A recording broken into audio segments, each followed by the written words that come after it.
Harout Mourti, oui, c'est Mourti. Mes chers compatriotes d'Algérie, bonsoir à vous tous. Azoul Flaouen, Salkhar alikoum. Comme promis, nous allons continuer à travailler pour la paix dans notre patrie, à travailler pour son majorité, à travailler pour son développement. Et nous allons continuer à travailler pour arrêter la guerre, pour éviter la guerre, etc. Arrêter la guerre au Mali, au sud, éviter une guerre généralisée, etc. Donc, avant de, pour coller à la réalité, pour coller à la réalité, c'est-à-dire à la vie au quotidien de tous les Algériens, de nos compatriotes en Algérie ou à l'étranger, parce que même nos compatriotes algériens résidant à l'étranger souffrent au même titre que les compatriotes résidant en Algérie. Et chacun, la souffrance des uns et des autres diffère probablement par l'intensité, mais elle ne diffère pas par la pensée, par l'affection et par l'amour. Donc, le plan de destruction accélérée de l'Algérie a été approuvé par le Congrès, c'est-à-dire par l'Assemblée populaire nationale et le Sénat. Connaissons comment ont été élus les uns et les autres, ou bien comment ont été désignés les uns et les autres, il est évident que toutes les décisions que prendront ces deux chambres prendront beaucoup de décisions, c'est-à-dire elles voteront beaucoup de lois, elles sont frappées du caractère d'illégitimité. Donc, pendant que nos compatriotes en Algérie continuent à se faire tabasser, à se faire arrêter, à se faire emprisonner pour rien, pendant que la violation des droits de l'homme continue à être massive en Algérie, pendant que des individus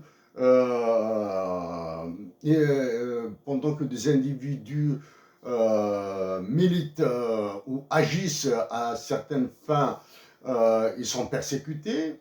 Voilà. Donc nous avons appelé à la paix, nous avons appelé à la majorité, nous continuons à le faire. Mais maintenant, les supplications, nous allons les faire, mais au moment voulu, pas à tout bout de champ. Chacun est conscient de ses actes, chacun est libre dans ses actes, chacun est redevable de ses actes.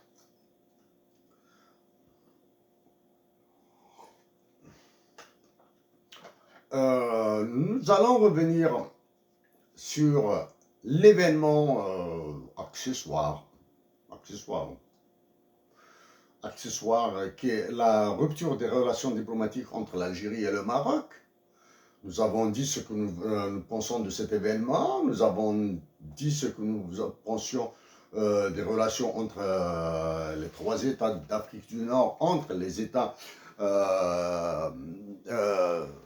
voisins de l'Algérie par le sud. Nous allons revenir sur le gazoduc Nigeria-Algérie. Nous allons dire quelques mots et nous allons revenir sur une information du 16 septembre. Nous lisons ici, nous avons notre compte Facebook ici. Donc nous avons des informations ici qui sont visibles.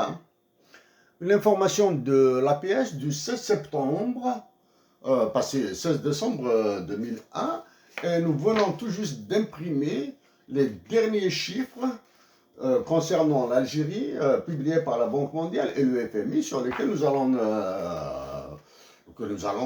allons expliquer un petit peu. Et nous allons les expliquer d'une façon à ce que tous les Algériens comprennent, c'est-à-dire à ce que même le paysan, c'est-à-dire même le collégien du lycée, le lycéen ou bien les étudiants première, deuxième année, toutes filières confondues, pour les étudiants de troisième année et plus en économie, nous pensons qu'en groupe, ils ont la possibilité d'aboutir au même résultat que nous, etc. Nous allons revenir sur cette information qui apparaît en apparence banale pour vous. En apparence, l'APS dit donc le 16 septembre, l'APS a écrit: il sera interdit aux pêcheurs la vente directe aux vendeurs de poissons et seront obligés de vendre leurs produits au niveau de ces marchés afin de lutter contre la spéculation et la régulation des prix. Et juste après, ils ont enchaîné l'enjeu international. Ces marchés devront être installés selon les normes internationales en matière de commercialisation de produits halieutiques. Les produits halieutiques, disons, les poissons, tout ce qui est pêcherie. En anglais, on les appelle de fisheries. Voilà, donc une première partie prétendument nationale et une deuxième partie internationale. C'est là où ça montre que cette information est plus le résultat d'une pression internationale qu'une décision nationale. Voilà. Et une information impossible à reprendre en Algérie, qui n'a pas été reprise en Algérie. Bon, c'est une société russe puisque l'histoire des forces privées de trucs Wagner russe, les troupes humaines. Cette armée privée connue sous le nom Wagner. Wagner russe, que la France, le roi de France et de ses colonies africaines, le président Emmanuel Macron, est en train de chauffer, il est en train de la faire bouillir. C'est comme si la France n'a pas un passé noir dans ce genre de pratique, avec les mercenaires du type Bob Denard, etc. Bon, actuellement, il ne touche pas à la Chine, parce que même la Chine a des armées privées qu'elle fait intervenir à l'étranger. La Chine a des troupes privées, une société privée, une société militaire privée.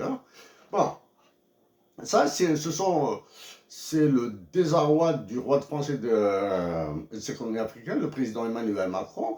Cet aspect-là, nous allons le traiter vendredi prochain. Nous sommes dimanche. Vendredi prochain, nous allons traiter l'aspect diplomatique, relations internationales de l'Algérie vis-à-vis des pays d'Afrique du Nord, ses voisins, vis-à-vis de l'Afrique, et pour arrêter la diplomatie de clown. Cette diplomatie de clown qui est en train de pratiquer en Algérie. Bon. Donc, nous allons partir à partir des pêches, de la production halieutique, de la pêche du poisson, là. Nous avons lu l'information. 16 septembre, donc nous allons vous la relire. Il sera interdit aux pêcheurs de vendre leurs produits au niveau de ces marchés afin de lutter contre la spéculation et la régulation des prix.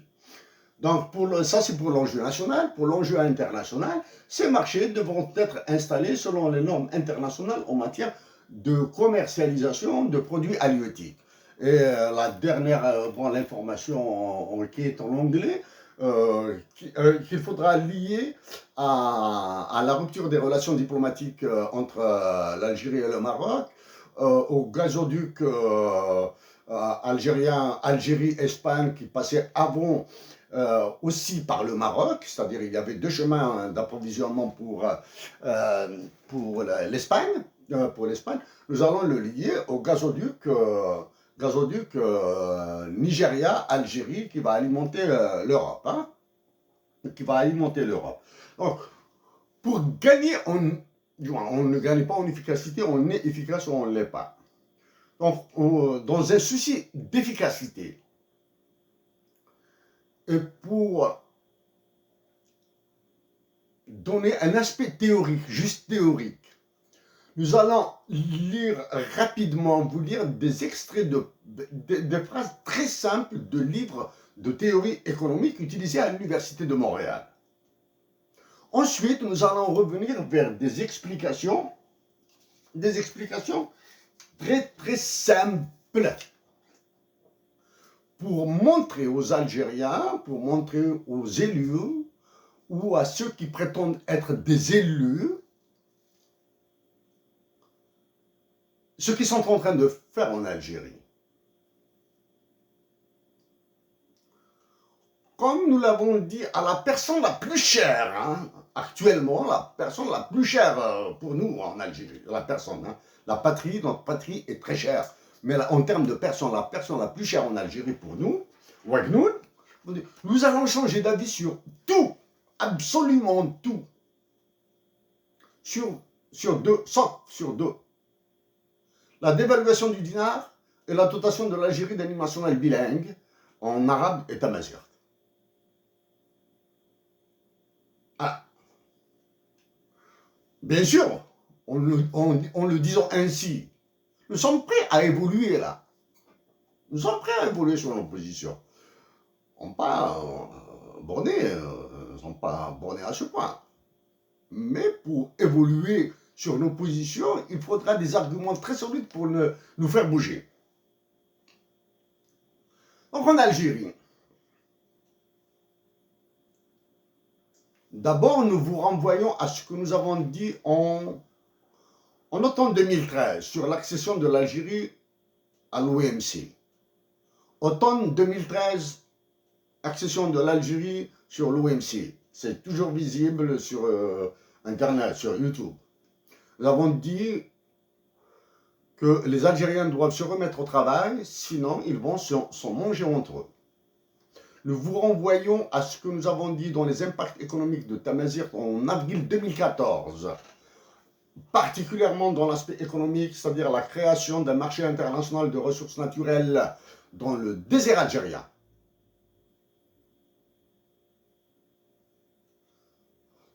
La création d'une monnaie ancrée sur l'air et la terre.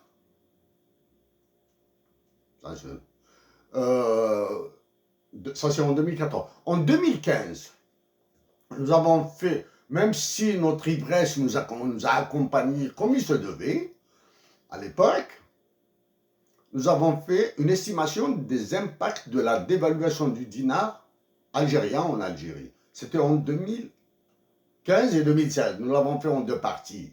Et nous sommes en 2021. Et nous allons revenir donc la semaine prochaine aussi, vendredi, sur l'aspect relations internationales. Pour les livres, voici un livre dont nous avons déjà parlé. Hein? C'est Knut Wicksell on Poverty.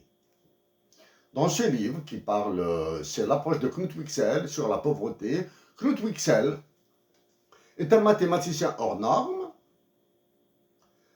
devenu clochard, hein, alcoolique, qui a fait de la prison.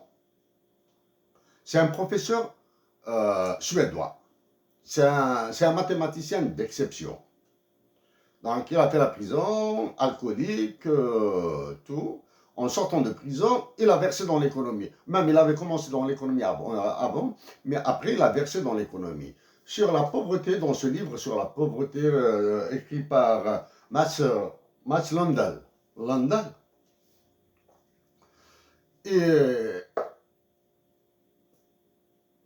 Wicksell a attaqué John Maynard Keynes sur l'approche de la pauvreté, sur la mathématique liée à la production hein, et à la croissance de la population. John Maynard Keynes lui a cassé les reins. La réponse de John Maynard Keynes était d'une violence extrême, mais elle est toujours polie et respectueuse. Donc, Knut Wicksell est l'une de nos références sur l'intérêt, surtout sur le côté monétaire, hein, l'intérêt sur l'intérêt bancaire, l'intérêt sur toutes les monnaies. Ça, c'est le premier. Deuxième livre, écrit par Paul Krugman, Maurice Obstfeld et Mark Melis. Ça, c'est le livre de macroéconomie utilisé à l'Université de Montréal. Alors, je vais vous montrer une page.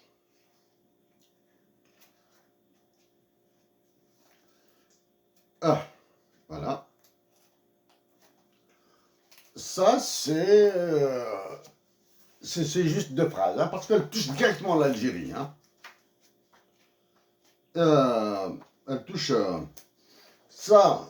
Rien qu'à voir ces dessins, ça donne des vertiges. C'est des graphiques.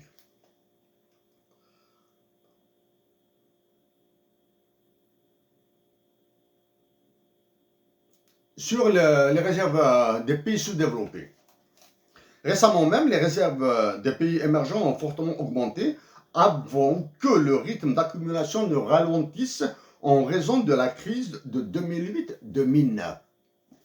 C'est-à-dire les réserves internationales des pays sous-développés ont chuté en raison de la crise des subprimes aux États-Unis. Bon, les, très important, c'est une note ici. La source, s'il vous plaît, dans ce livre, c'est le Fonds monétaire international qui donne cette information. C'est le Fonds monétaire international qui donne cette information. Les réserves sont mesurées en droits de tirage spéciaux, DTS. Ces DTS sont des instruments de réserve artificiels créés par le FMI en 1969 pour pallier éventuellement la pénurie d'actifs autres que les actifs en dollars. Autres que les actifs. Bon, c'est un instrument artificiel pour acheter des actifs autres que ceux libellés en dollars. J'ai à peu près ici. Là, hein. Ça, c'est maintenant parce que nous allons parler de DTS après.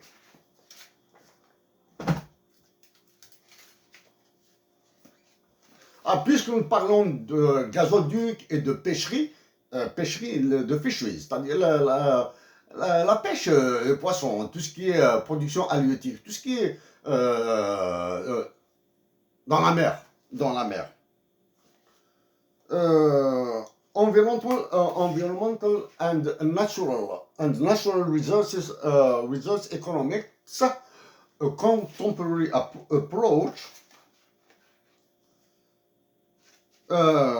Nous allons vous montrer, juste nous l'avons repéré,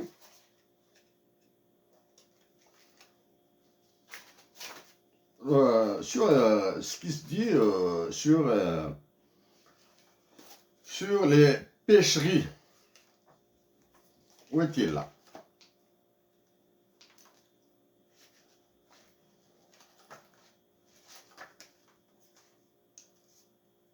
It doesn't matter. We will cut after. I'm losing white.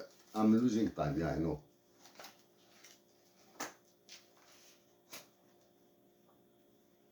It isn't wasting time. Okay? We will cut after. Donc, désolé pour la perte de temps. Donc, voici sur ce qui se dit. Ça, c'est la théorie c'est la théorie économique. Hein. Overfished, c'est-à-dire la surpêche. Fully fished, complètement épuisé, production complètement épuisée. Underfished, sous-pêché, hein, c'est-à-dire qu'il est difficile. Ce sont tous les poissons là qui vivent à des eaux très profondes, très profondes. Donc ça, ici vous avez Policies for Sustainable Fisheries Management, hein, des politiques pour le management, des politiques durables du management des pêcheries, hein, des pêcheries. Si quand vous avez ça, ça c'est un livre, on va dire, d'économie de base, hein, offre, demande, production, le marché les prix sur le marché, etc. Hein, les prix sur le marché.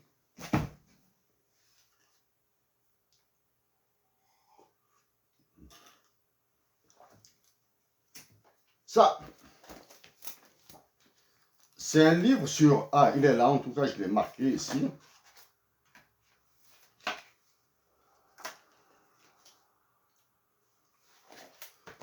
Ça, c'est un livre de théorie des jeux, c'est des mathématiques. Ça, c'est d'abord, avant nous avons parlé de la production, du prix sur le marché, etc., de l'offre et de la demande, les prix sur le marché, la production soutenable, la surpêche, etc. Et la production déjà consommée. Ici, c'est quand apparaissent les problèmes de renouvellement des populations de poissons. Il faut le renouveler, sinon il n'y aura plus de poissons. C'est nécessaire pour l'équilibre naturel. Un équilibre stable, naturellement stable. Ça, quand les problèmes apparaissent. Quand les problèmes apparaissent, il faudra négocier. Exemple, prenons la wilaya de Tarf et la wilaya de Annaba. On suppose que les ressources halieutiques, tout ce qui est poisson, là, doit être géré par ces deux wilayas. Est-ce que ça va marcher? Nous ne savons pas. La wilaya de Tarf, puisqu'elle est frontalière avec la Tunisie, donc il y a un problème de frontières, des eaux territoriales frontières maritimes, exactement, les frontières internationales de l'Algérie. La même chose, par exemple, entre Tizi Ouzou et Béjaïa. Sachant que du côté de Ouaddas, certains, Asif Dassan, la côte ouest de Béjaïa, certains ont parlé, ont vu des tonniers japonais il y a longtemps, là-bas. Quand on vient vers l'ouest, c'est-à-dire la wilaya de Tlemcen et la frontière marocaine avec ce qui vient de s'ajouter, donc ça risque de gérer tout ça. Donc mais nous allons, ça c'est pour les conflits, la mathématique du conflit, la mathématique des productions, etc.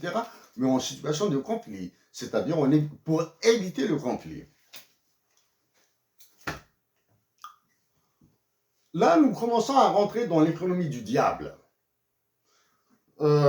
Fixed Income Mathematics. C'est une grosse brique.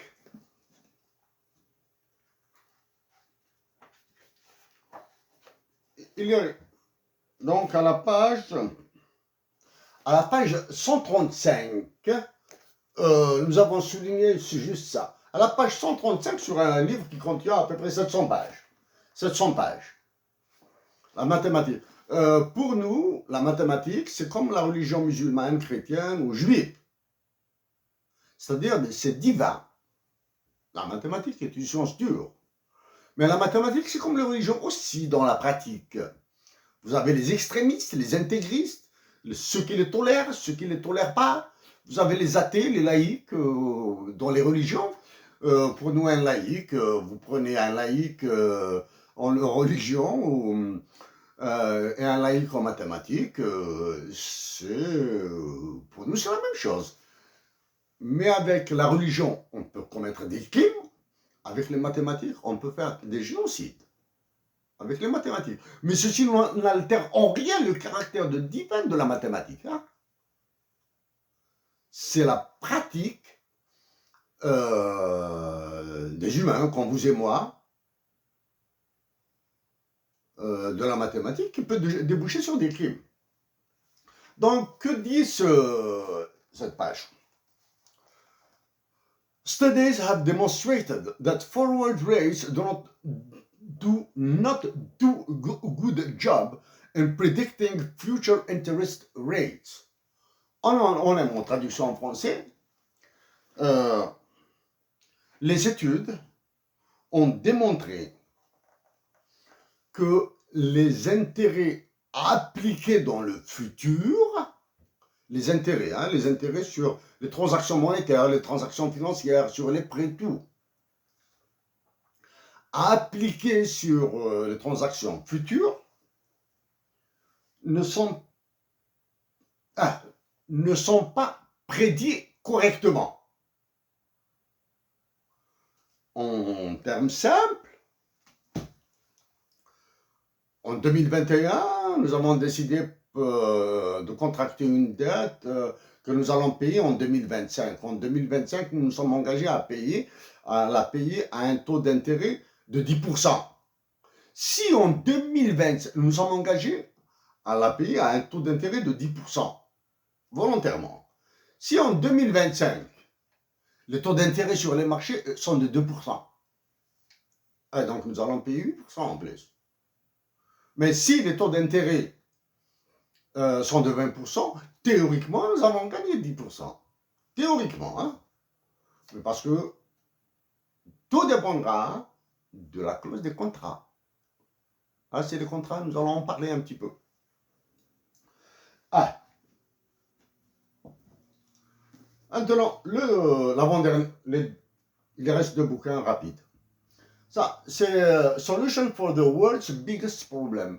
Puisqu'il y a tous les problèmes que nous avons cités là auparavant, donc ce livre prétend donner les solutions à appliquer. Aux plus grands problèmes mondiaux. Ce livre, il y a ici, nous pensons que vous le voyez, là où nous avons mis 1, 2, 3 et 4. 4, ça concerne Sub-Sahara Africa. Juste avant, le numéro 3, c'est Middle East and North Africa. Middle East, Moyen-Orient et Afrique du Nord. L'Algérie fait partie de la zone MENA. Et juste la zone en bas, la ligne en bas, ça c'est les pays du Sahel, les pays massacrés par le franc CFA. 40, 60, il y a des chiffres. Pour ce livre, nous avons noté, parce que nous avons contacté le rédacteur de cette partie, et nous avons, ça c'est le livre du consensus de Copenhague. Consensus de Copenhague qui est à Washington. Nous avons contacté le professeur qui a fait ça, parce que nous pensons qu'il y a une très sérieuse erreur dans les calculs. Nous avons refait pour 1, 2, 3, nous avons refait les calculs, nous avons trouvé les mêmes résultats. Mais pour le 4, pour les pays du Sahel, nous avons des doutes. Ce professeur et le patron du consensus de Copenhague nous ont répondu. Le professeur qui a fait ses estimations, qui a fait ses calculs, nous a répondu, nous a dit que qu'il allait vérifier ces chiffres et nous revenir sur ça. Bon, maintenant, il ne nous est pas revenu avec sa réponse sur notre doute sur la qualité des données. Bon, il y a deux cas, il n'y a pas 36 000 cas, il y a deux cas. Où il nous prend pour, de par notre identité, chez les Faïssettes, nord-africains, qu'est-ce qu'il vient nous casser il vient nous casser les pieds avec ses remarques, etc. Alors que donc nous n'avons pas, comme ils prennent l'Afrique de minable, donc nous faisons des Africains minables à ses yeux, probablement. Probablement que oui, effectivement, les calculs sont faux et les calculs que nous avons fournis, parce que pour dire qu'un calcul est faux, c'est facile. Mais maintenant, il faut prouver un autre calcul, par un autre calcul. Donc, nous avons prouvé, nous avons refait les calculs, nous lui avons envoyé le détail des calculs, probablement qu'il est juste. Probablement. Il y a un troisième cas, mais une chose certaine nous a répondu, du moins, ce qui est la politesse, c'est qu'il nous a répondu. Un troisième cas que nous suspectons, probablement qu'il n'a plus le temps. Probablement qu'il a des préoccupations plus urgentes que de répondre à la question. Et là, dans ce cas-ci,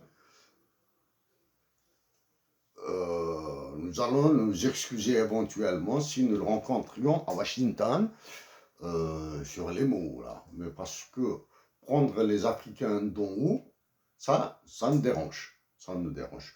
Donc, nous continuons avec l'avant-dernier livre. Ça, c'est un petit livre écrit en anglais, que nous avons écrit en anglais. À la page 25, c'est un livre d'amour de la première lettre à la dernière, jusqu'au point final. Y compris le point final est un mot d'amour pour nous. C'est un livre d'amour.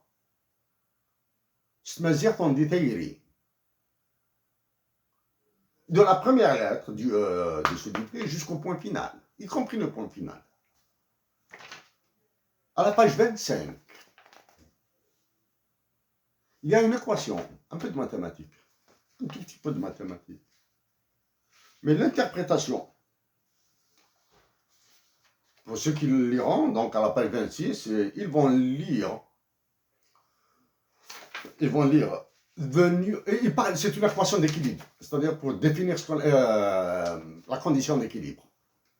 The new equilibria for another year can be equal to that of year one, even if the fertility invoked by Knut-Wicksell contained in the variable population and the conception induced by QPW invoked by John Maynard Keynes are different.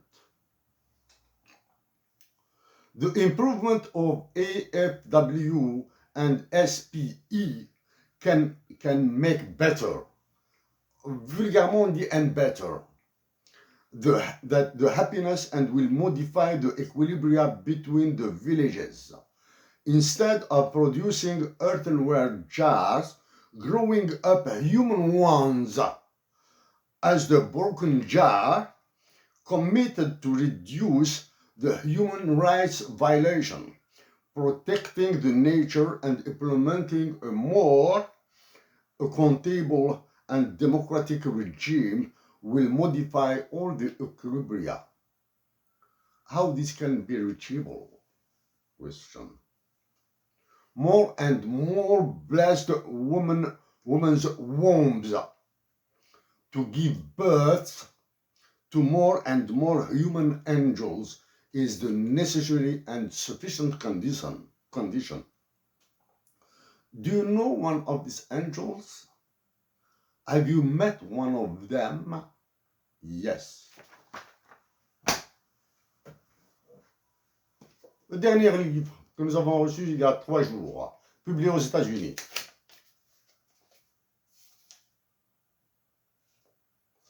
Un coup de poing pour Debza, le coryphée du peuple. D'accord. Ça, il vaut la peine d'être. Parce que dans ce livre, il parle du chant, du théâtre, des actions de la troupe Debza. C'est quand il attaquait من أجل حياة أفضل العمل والصرامة لضمان المستقبل العمل والصريمة. Voilà. Il parle de la répression, il parle de la violence, etc. Il parle de la violence du gouvernement, du pouvoir algérien. Donc voilà un petit peu. Donc comme ça, en utilisant ces livres, nous avons été efficaces. C'est-à-dire, nous allons maintenant parler un langage très très accessible pour tout le monde. Pour cela, nous devons nous arrêter 2 minutes pour fumer une cigarette parce que la cadence est infernale. Et puisque nous avons un autre travail pour vendredi prochain. Nous continuons un petit rattrapage. Un rattrapage, tout à l'heure, nous avons lu une phrase en anglais, nous allons la traduire, nous allons la relire en anglais et nous allons donner sa traduction en français pour que ce soit un peu plus clair chez les auditeurs là. The new equilibria for another year can be equal to that of year one, even if the fertility, the fertility invoked by Knut-Wicksell contained in the variable population and the consumption induced by QPW invoked by John Maynard Keynes are different. The improvement of AFW and SPE can better the happiness and will modify the equilibria between the villages. Instead of producing earthenware jars, growing up human ones as the broken jar committed to reduce the human rights violation, protecting the nature and implementing a more accountable and democratic regime will modify all the equilibria. How this can be reachable? More and more blessed women's wombs to give birth to more and more human angels is the necessary and sufficient condition. Do you know one of these angels? Have you met one of them? Yes. Donc, la traduction, le nouvel équilibre pour nous, pour une année, pour une nouvelle année, peut être différente de l'équilibre de l'année 1 ou de la première année, même si la fertilité invoquée par Knut Wicksell contenue dans la variable population et la variable et la consommation induite par la production invoquée par John Maynard Keynes sont différentes. L'amélioration de AFW et SPE peut améliorer le bonheur, et modifier ainsi l'équilibre entre les villages. À la place de produire des jarres en terre cuite, growing up, éduquer, élever, humaine, des jarres humaines, comme la jarre abîmée ou brisée, engagée, qui s'est dédié à la réduction de la violation des droits de l'homme, à la protection de la nature et la mise en œuvre d'un régime démocratique et qui pratique la reddition des comptes, vont modifier le nouvel équilibre. Comment cela peut-il être atteint? De plus et plus de matrices bénies vont donner naissance à plus et plus d'anges et la condition nécessaire et suffisante. Connaissez-vous un de ces anges? Avez-vous rencontré un d'entre eux? Oui, voilà. Donc, aussi récemment, une compatriote algérienne nous a envoyé un livre à notre ancienne adresse à Montréal. Malheureusement, nous ne pouvons pas dire, nous ne pouvons rien dire, nous ne l'avons pas lu. Nous savons que c'est un livre dans la trame, du moins l'environnement plutôt, et la guerre d'Algérie, la guerre de libération de la révolution algérienne. La thématique, c'était une rencontre qui a eu lieu ou qui n'a pas eu lieu, nous n'avons pas lu. Et bien sûr, l'impact ou bien les conséquences de cette rencontre dans une montagne sur la descendance, c'est-à-dire sur les enfants et les petits-enfants qui sont nés après. Donc nous continuons. Maintenant, après avoir été efficace en utilisant des livres, maintenant nous serons un peu plus terre à terre, nous allons parler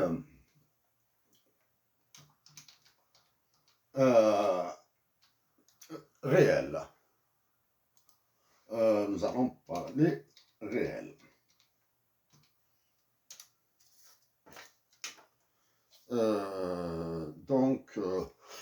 Puisque nous avons utilisé des livres tout à l'heure, donc ce sont des livres enseignés à l'Université de Montréal, utilisés du moins à l'Université de Montréal, pour les études en économie. Donc, nos compatriotes d'Algérie, nous ignorons tous des programmes en économie et en mathématiques dans les universités algériennes. Donc, l'État algérien doit dès à présent, à partir de 2022, former des étudiants en théorie des jeux, en mathématiques et dans la mathématique de l'économie. L'économie, il y a aussi du baratin, c'est du baratin, mais il y a des mathématiques. Les mathématiques nous permettent de voir un peu plus clair, de cibler les variables et d'essayer de mieux les analyser. Donc, il y a aussi l'aspect coopération internationale, relations internationales, tout ce qui se fait à l'étranger, et la domination des États-Unis d'Amérique, etc. Ce genre de livres, vous pouvez les trouver probablement en France, mais ils sont rares, probablement. Donc, voilà un petit peu. Ça, c'est pour le côté universitaire. Nous allons utiliser des bouts de papier comme ça, c'est des notes, c'est des notes. Donc, Donc, notre point de départ, c'est la dépêche de l'APS sur la pêche. L'interdiction de... il est interdit aux pêcheurs la vente directe aux vendeurs. Il est interdit aux pêcheurs la vente directe aux vendeurs. C'est-à-dire, ils doivent... Bon, maintenant, il faut décoder les mots. Il faut décoder des mots. Hein. Là, c'est carrément de l'improvisation que nous faisons. Hein. Aux vendeurs, ça veut dire les vendeurs directs. Les pêcheurs, c'est la vente directe. Hein. Bon, donc ça veut dire qu'ils vont instaurer un niveau d'intermédiation. Un niveau d'intermédiation des dépôts ou bien des grossistes en poisson. Alors que récemment, la production agricole des paysans, des filières dont nous avons parlé en 2015, est autorisée dans le marché. C'est-à-dire qu'ils ont rendu licite ce qui est illégal. Donc ça, c'est la première contradiction. C'est-à-dire, d'un côté, ils rendent licite ce qui est illégal en matière agricole, action que nous soutenons, sauf qu'il faut la généraliser même au secteur industriel. Et là, pour les poissons, non, c'est le contraire. Ça, c'est la première. Donc, on va continuer sur un petit peu, on va rester au niveau national. Hein. Ça veut dire création des niveaux intermédiaires. Ça veut dire qu'il faudra créer un système de contrôle additionnel, etc. C'est-à-dire il faudra engager des personnes, il faudra lutter contre la corruption alors qu'il y a la dépénalisation de l'acte de gestion qui vise les marchés financiers, etc. Donc ça c'est le côté. Maintenant, on va rester au niveau de la pêche, peut-être un aspect. Donc ce qu'il dit, ils seront obligés de vendre leurs produits au niveau de ces marchés afin de lutter contre la spéculation et la régulation des prix, s'il vous plaît. Lutter contre la spéculation, c'est-à-dire le marché noir, le marché illégal, et la spéculation des prix. Et la régulation des prix. Ils vont lutter contre la régulation des prix, c'est-à-dire c'est le marché libre. C'est-à-dire, au lieu de... donc, là, c'est la rédaction, là, c'est une rédaction à dormir debout, là. Ou tu régules ou tu ne régules pas. Ça, c'est un autre aspect. Hein. Nous en avons parlé en 2015. C'est ce qu'on appelle les 3D. 3D, c'est la dérégulation, déréglementation et décloisonnement. Ça, ce sont les 3D qui s'appliquent à tous les marchés, et particulièrement les marchés financiers. Hein, les marchés financiers. Ça, c'est la première condition. Maintenant, en Algérie. En 2015, nous avons défendu la production de l'élevage. L'élevage des chamelles dans le sud pour nourrir nos compatriotes tergis au sud. Les enfants, en lait de chèvre, en lait de chamelle, en viande, ovine, cameline, etc. Nos compatriotes du sud d'Algérie ont le droit de manger du poisson. Ils ont le droit de manger du poisson. Nos compatriotes du sud d'Algérie, du Mzab, du Hogar, ont le droit de venir au nord de l'Algérie, au nord, jusqu'au littoral, et pêcher le poisson, et le prendre chez eux, et le vendre. C'est un droit humain, c'est un Algérien comme tous les autres. Hein? Ou bien, l'approvisionnement en poisson. Ça, ce sont des aspects qui paraissent insignifiants. Ils sont très lourds. Bon. Ça, c'est pour la salade à l'intérieur. Hein? Les contradictions de loi. Parlons de loi là maintenant. Hein? Juste après. Ces marchés devront être installés selon les normes internationales en matière de commercialisation de produits halieutiques. Selon les normes internationales. Maintenant, quelles sont les normes internationales les plus connues? L'origine, et la traçabilité. Est-ce que c'est un poisson d'élevage ou est-ce que c'est un poisson sauvage? Et nous devons savoir d'où est-ce qu'il vient. Ça, nous vous renvoyons à la première attaque de l'Espagne contre les eaux territoriales algériennes. Donc, si l'Espagne a ouvert la brèche sur les eaux territoriales algériennes, l'Italie est capable de le faire. La Tunisie est capable de le faire. Le Maroc est capable de le faire. Capable de le faire. Donc, maintenant, si ces problèmes, l'Algérie, sa diplomatie de clown ne font que céder. On va laisser cet aspect pour la semaine prochaine, vendredi prochain. Les normes internationales aussi. C'est quoi? Les quotas de pêche. Parce qu'il y a tout un projet pour la Méditerranée. Est-ce que nous, Algériens, avons les capacités pour protéger nos ressources halieutiques, nos frontières maritimes? Est-ce que nous avons les moyens, dans l'état actuel de l'Algérie, d'engager encore de la bureaucratie génératrice de corruption? Ça, c'est... Donc, dans cette loi-là, je ne sais pas c'est comme loi, hein, parce que selon certaines les informations, le programme de destruction accélérée de l'Algérie a été avalisé par les deux chambres, hein, l'APN et le Sénat. Maintenant, on va parler, puisqu'il s'agit de loi, à nous. Premièrement, pour un calcul de charge, un calcul de charge vraiment basique, nous vous renvoyons à notre conférence sur les impacts économiques de Tamasser. Nous avons fait des calculs là-bas. Et nous avons estimé des coûts. Hein? Maintenant, quand il s'agit de conflits, de la gestion des ressources halieutiques communes à la Tunisie, à l'Algérie, dans l'Algérie et au Maroc, c'est-à-dire la production, les poissons, ça circule, hein, ça nage, ça nage. Qui va réguler le droit? Quel est le droit qui va réguler ces mouvements?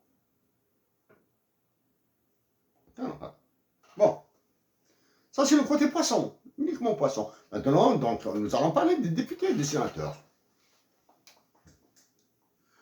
La nouvelle assemblée, d'un point de vue légal, d'un point de vue juridique, légal, elle est légale. Parce que si la constitution d'avant était bâtarde, celle-ci, elle a été imposée de l'étranger. Il n'y a aucun minimum, etc. Ça, nous en avons parlé, nous en avons traité, hein. Constitution. Donc, il est impossible de reprocher la non-légalité des députés qui vont lever leurs doigts et des sénateurs, leurs mains, et des sénateurs qui vont lever leurs mains. Mais il y aurait interdit de parler de légitimité. Vu les résultats, vu les taux de participation, même si nous avons soutenu la participation massive. C'est les effets. Bon. Donc, toutes les instances qui se revendiquent élues en Algérie sont illégitimes. Là, nous allons introduire quelque chose d'autre. Nous avons été frontalement contre depuis 2011, hein, que nous l'avons dit, depuis 2015, nous l'avons démontré. Contre le plan de stabilisation de la balance des paiements, et nous allons parler avec des chiffres qui font peur. Plan de stabilisation de la balance des paiements et de plan de restructuration de l'économie de la Banque mondiale, le consensus de Washington. Nous sommes radicalement contre. Maintenant, que ce soit les prétendus députés ou sénateurs ou tous ceux qui sont élus là, on va nous dire l'Algérie est dans une situation difficile. Premièrement, nous l'avons dit et nous l'avons redit plusieurs fois avant vous, ça c'est la première. Deux, nous avons proposé des solutions. 3, vous allez nous dire que si vous aviez appliqué les solutions que nous avions proposées, les résultats seraient pires. Ou nous vous répondrons que certainement ce sera le cas. Certainement ce sera le cas. Pourquoi? Parce que vous n'avez pas la légitimité nécessaire pour l'appliquer. Les Algériens vous détestent. Simple. Mais par contre, nous, si nous obtenions le pouvoir de décision et d'imposer ces politiques, les Algériens nous suivront. Et nous leur disons dès à présent que les politiques que nous allons mettre en œuvre seront pires que celles du FMI et de la Banque mondiale. Elles seront pires. Notre première décision sera la surévaluation du dinar. Ils vont voir l'enfer.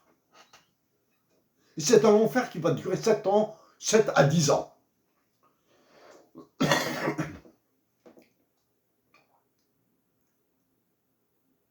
Mais nous ne ferons rien sans le consentement avisé et éclairé des Algériens. En d'autres termes, il y aura une série de référendums. Le référendum sera le premier référendum. Les 2 concours qui seront organisés, c'est un concours pour la dénomination de l'Algérie, pour la faire sortir de Al-Jazair, c'est le nom de français, d'un militaire français, et sa dotation de l'hymne national bilingue. Les Algériens vont bouger, vont se bouger là. Un concours. Ensuite, il y aura un système de sélection, et ils vont voter dessus, par voie référendaire. Oui, bien sûr que vous offrez de l'illégitimité. Donc, même si on vous donnait les moyens des États-Unis d'Amérique, de la Chine, de la Russie et de l'Angleterre réunis, de la Corée du Sud réunis, vous allez en produire une catastrophe, un désastre. Donc, ça, c'est le côté légalité et légitimité. À vous, les députés, maintenant. Vous êtes 407. Les sénateurs élus par les assemblées élues. Les APOI, hein. Les désignés du tiers présidentiel, on n'en parle même pas. Hein. Élus. Donc, ça. Durant les incendies qui ont ravagé l'Algérie, est-ce que l'un de vous s'est montré?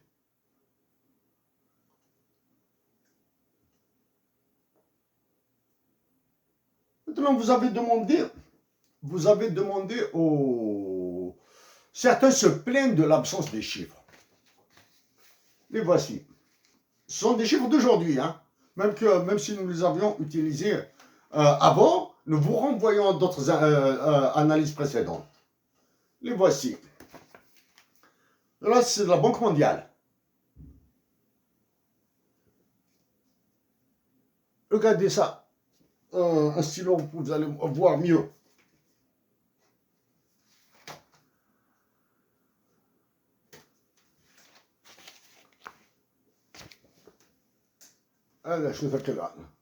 Là où il y a la marque de stylo, là, ce sont les réserves internationales de change, c'est moins de 5 mois. Donc, c'est l'endettement international. Ah, à l'agent d'exécution du FMI et de la Banque mondiale qui est à la place Sadan à Alger, là.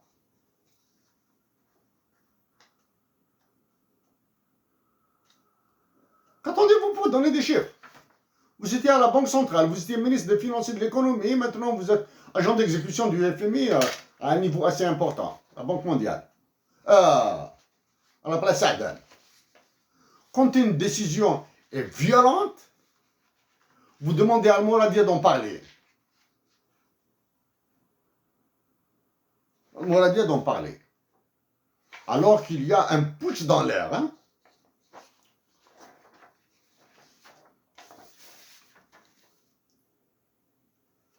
Voici maintenant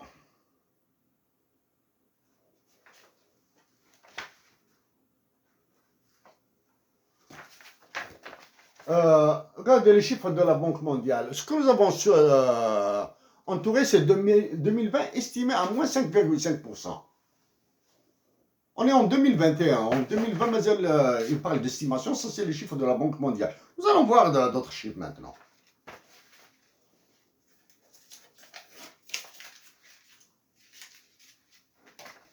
Nous allons vous les montrer comme il se doit. Ça, c'est le FMI.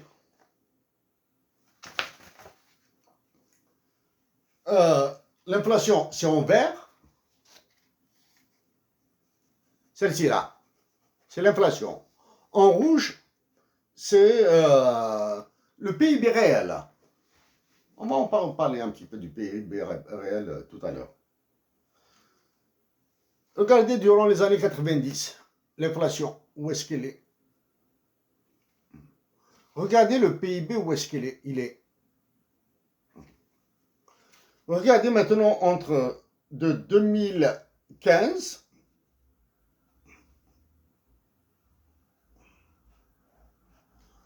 2015, c'est le rectangle là, de 2015 jusqu'à maintenant.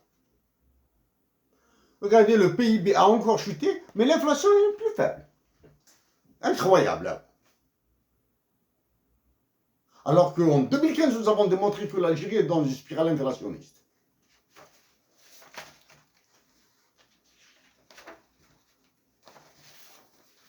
Non, voici, ce sont des chiffres que nous avons récupérés de la Banque mondiale il y a 2 heures. Hein. Maintenant, nous allons vous les montrer un peu mieux.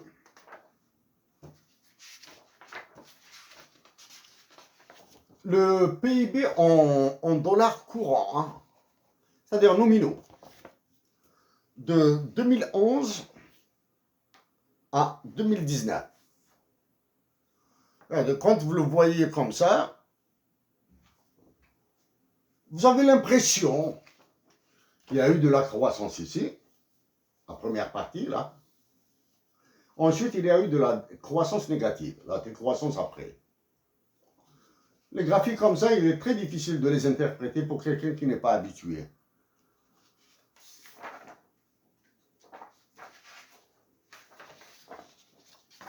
Puisque vous aimez le détail des chiffres maintenant.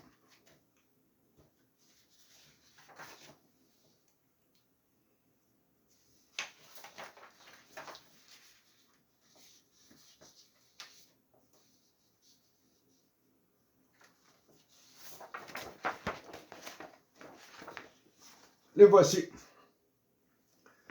La ligne rouge, c'est 2015, l'année de la première dévaluation, du moins, de la dévaluation, du début de la dévaluation du dinar.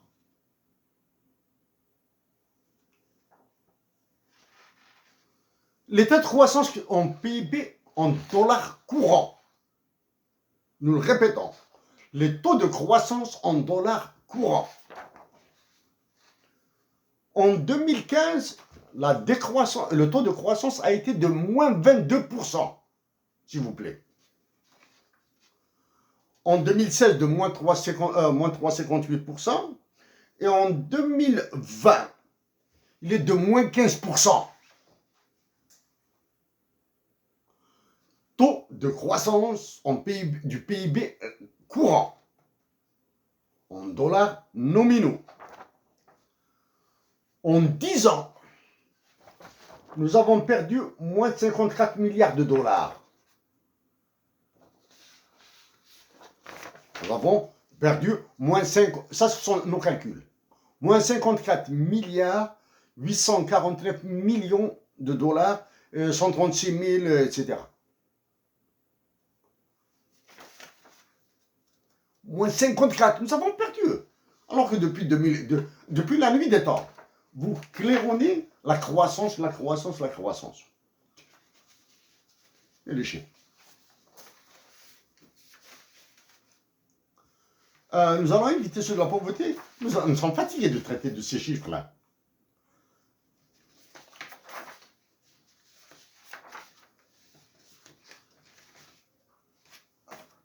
Ah, toujours là, une information toujours importante.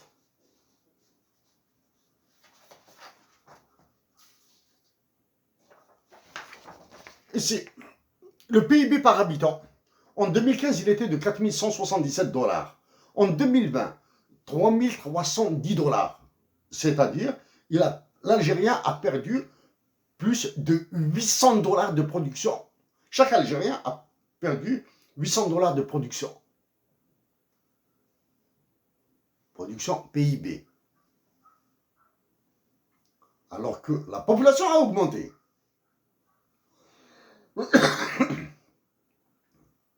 L'importation de marchandises. En 2015, elle était de 50 milliards de dollars. Jusqu'en 2019, 47 milliards de dollars ensuite, année consécutive. 47 milliards, 46 milliards, 46 milliards, 41 milliards. Ensuite, une chute à 35 milliards de dollars. Ici, nous avions alimenté toutes les couches là, toutes les couches, tous les percnoptères. Alors que c'est le chômage qui attend. C'est la pauvreté, là. Ça, c'est le chiffre. Tout ça, ces importations-là, elles ont été captées. Il y a de l'importation de rente ici. Bon, nous avons arrêté avec ces chiffres-là. Hein. Maintenant, nous allons revenir à la rupture des relations diplomatiques entre l'Algérie et le Maroc, premièrement, est une stupidité. C'est une stupidité. À peine cette affaire, cette rupture a eu lieu, que l'Algérie a donc décidé d'aller vers un gazoduc Nigeria qui va traverser le Bénin, le Mali et l'Algérie pour aller là où il ira.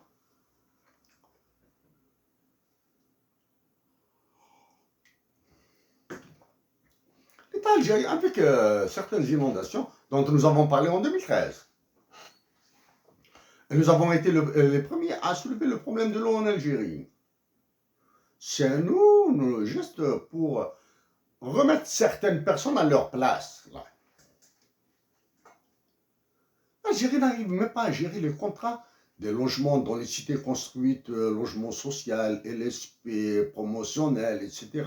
Des logements non fournis, non dotés d'électricité, de gaz, sans voirie, sans école, sans structure de santé, etc. N'arrive même pas à gérer les contrats nationaux, là, avec des entreprises privées et nationales, locales. Et vous voulez gérer les contrats internationaux. Nous vous signalons, nous vous le répétons, que dans le gazoduc Algérie-Espagne qui passait par le Maroc, et qui passait du moins, et qui avait deux chemins là, il y a BlackRock au centre là. Quand BlackRock vous imposera ces conditions, vous allez encore vendre l'Algérie. Bon, maintenant, la vente de l'Algérie, comment elle se fait? Parce qu'il y a les menaces sur la cour pénale, de la Cour pénale internationale sur certaines personnes certains Algériens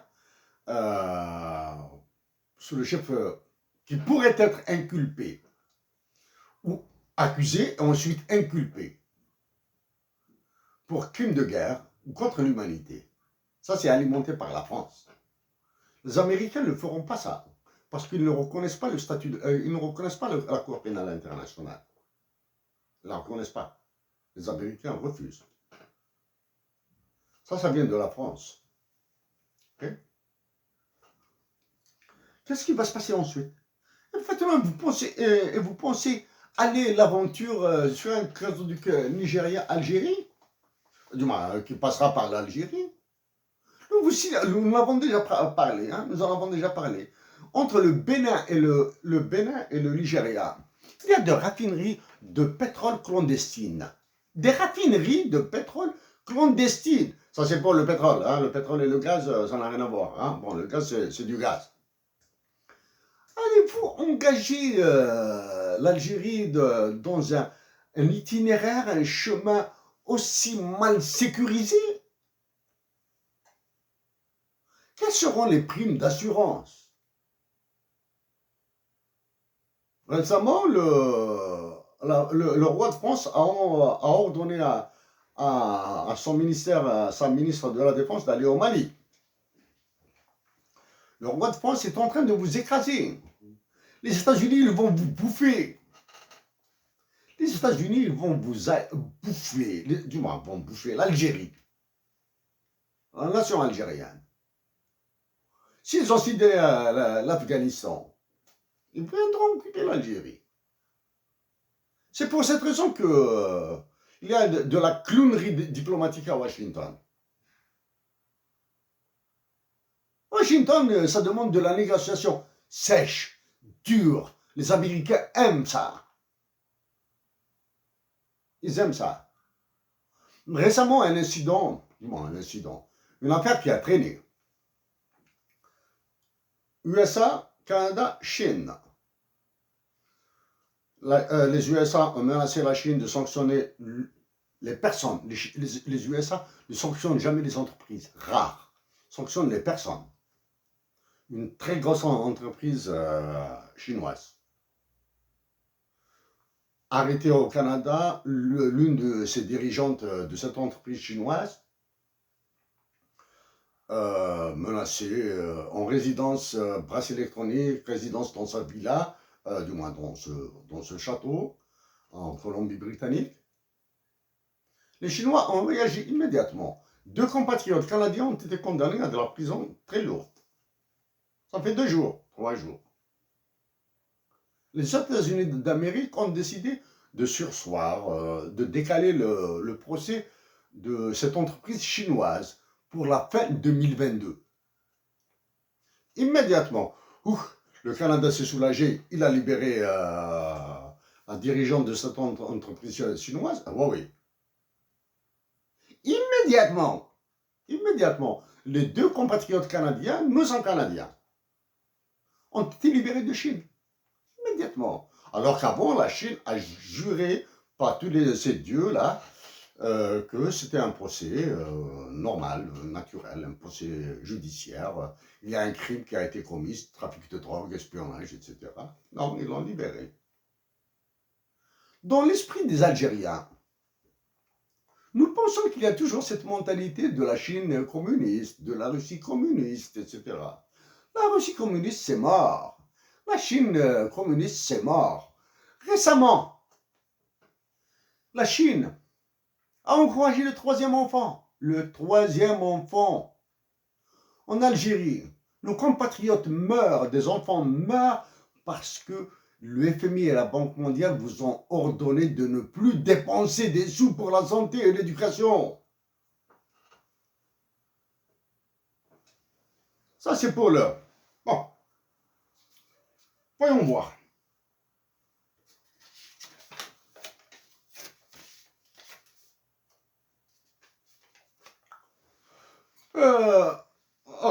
Ça revient, augmentation des salaires, etc., etc.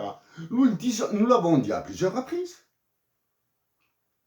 Chers compatriotes d'Algérie, demandez la baisse des salaires. Demandez la surévaluation du dinar.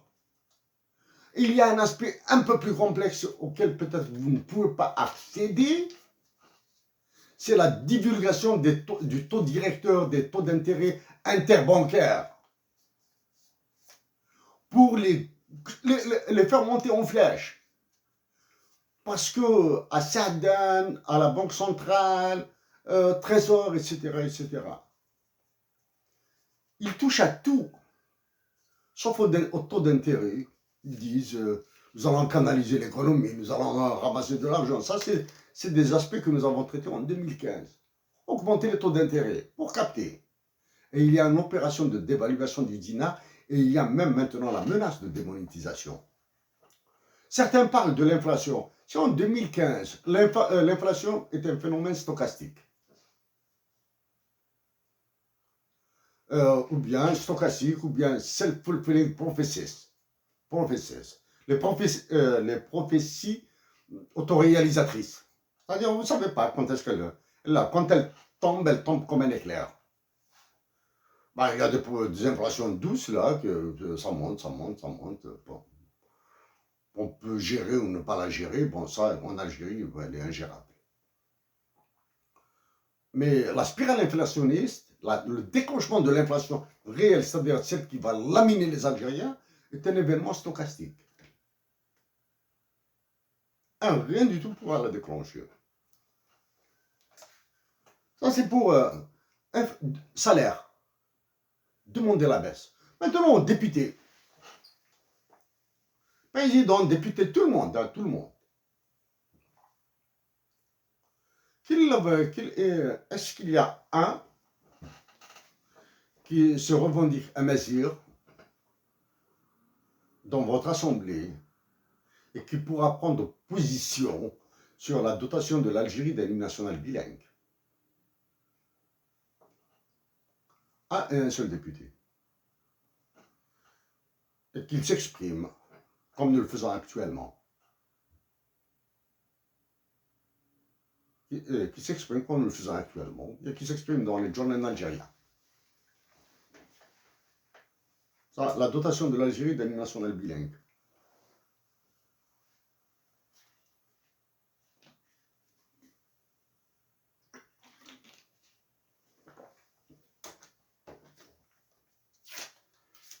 Pêcherie, donc ça, c'est de notre...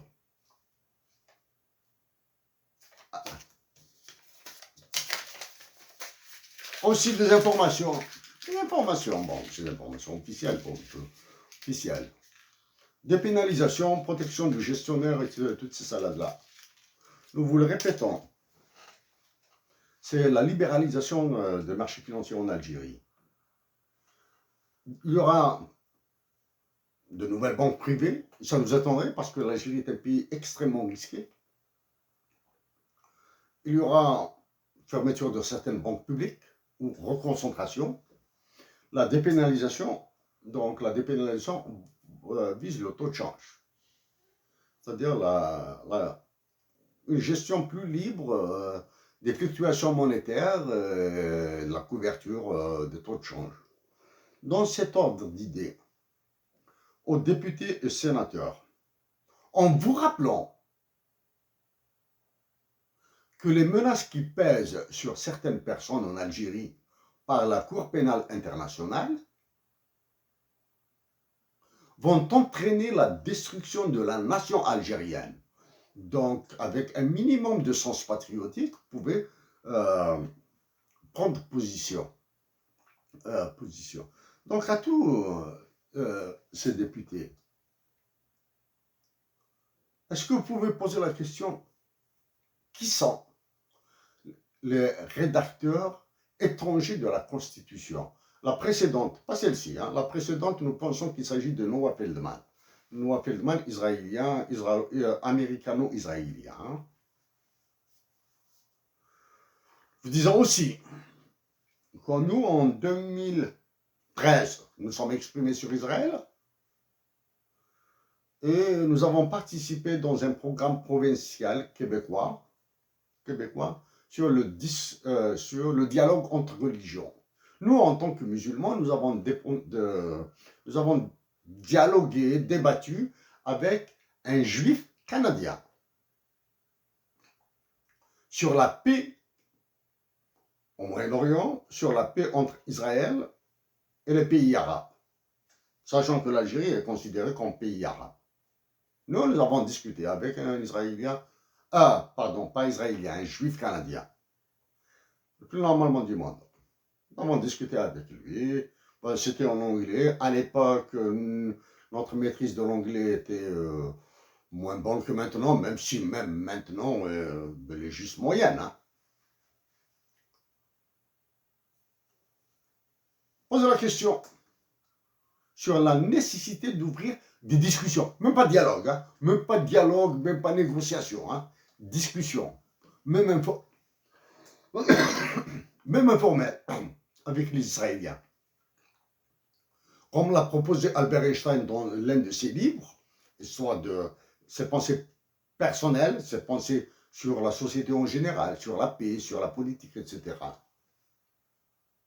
Vous pouvez déléguer, choisir parmi les universitaires que vous connaissez, etc., comme vous avez l'habitude de manipuler tout ça, demandez d'aller négocier à Rome, à la Valette, à Malte. Tiens, la Valette, à Malte.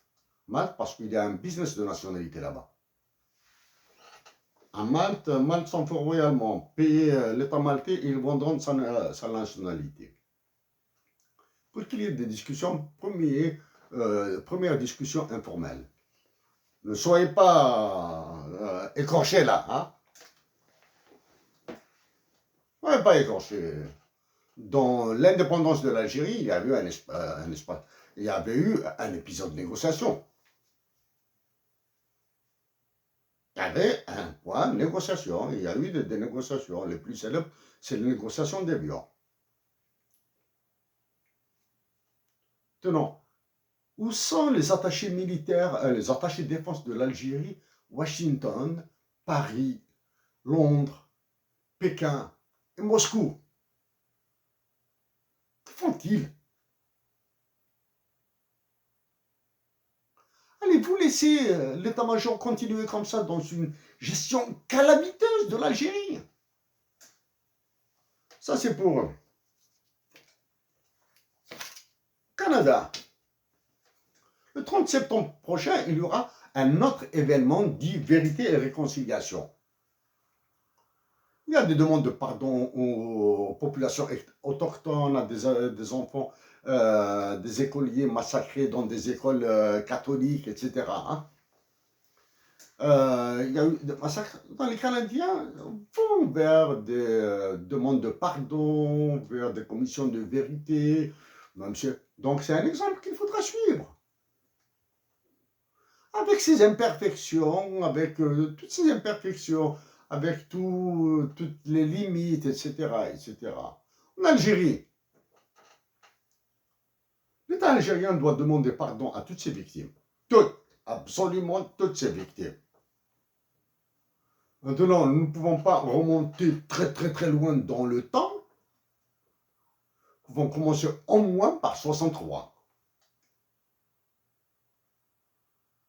Les victimes des deux côtés. Hein. Tous les Algériens. Les victimes du côté du front des forces socialistes dirigées à l'époque par Hussein Ahmed et du côté de l'armée qui était fidèle au pouvoir. Il y a eu des morts des deux côtés. L'État algérien doit demander pardon à toutes les victimes, à leurs familles. Le demande de pardon à toutes les victimes des tortures de 88, des disparitions. L'État algérien doit demander pardon à toutes les personnes qui ont été assassinées en 2001, y compris l'enfant Messalti Abdelhafir, 13 ans.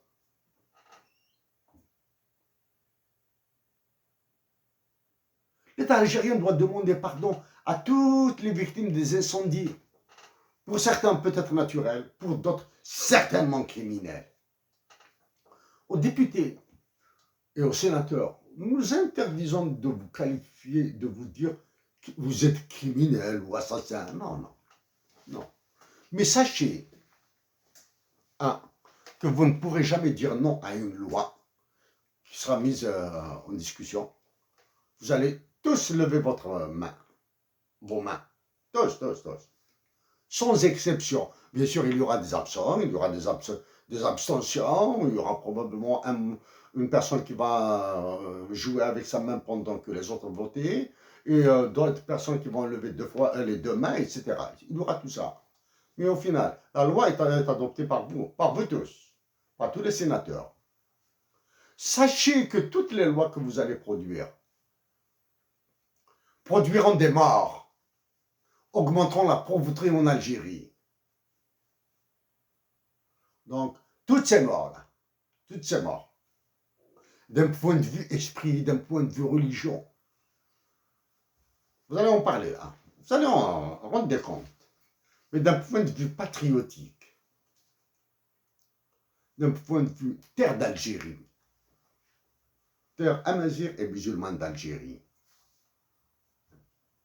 vous aurez l'opprobre et vous aurez ce qui va avec. la honte. Chers compatriotes d'Algérie, chères sœurs d'Algérie, chers frères d'Algérie, Arbi ou l'Aqbaili ou l'Amazir, il est temps de nous aimer. Comment nous aimer? En acceptant un hymne national bilingue,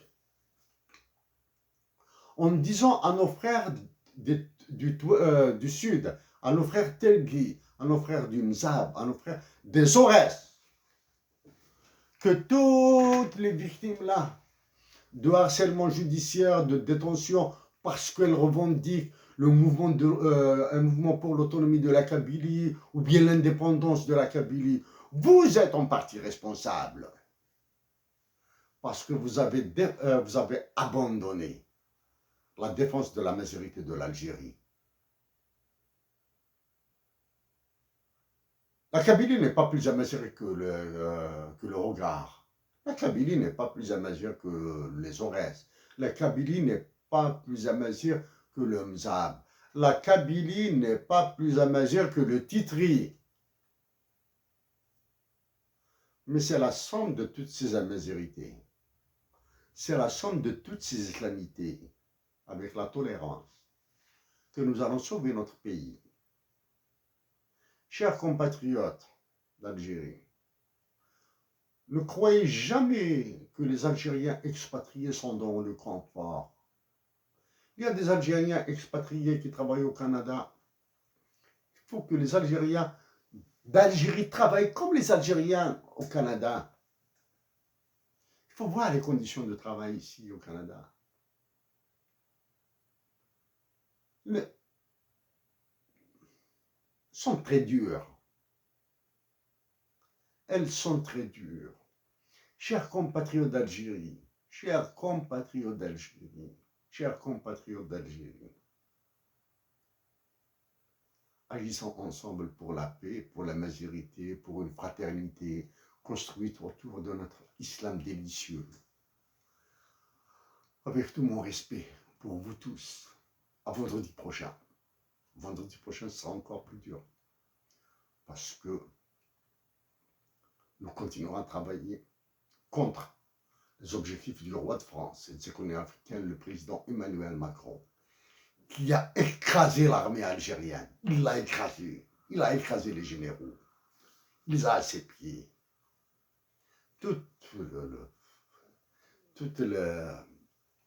les salades là que vous lisiez, non, il les a écrasés.